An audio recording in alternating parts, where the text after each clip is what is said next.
ইসলামের দুশমনদের বলছি, তুমি কি ইসলামের দুশমন? তুমি তাহলে না বুঝে ইসলামের সাথে দুশমনি করছো।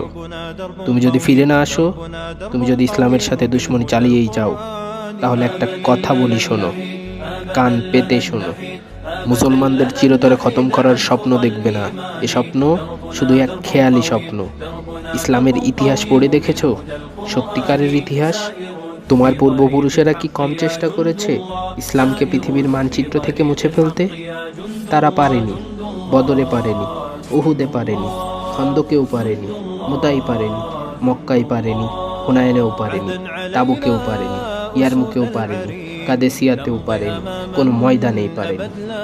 তারা না পারলে তোমরা পারবে কি করে? কখনোই পারবে না। এটাই ঐতিহাসিক সত্য।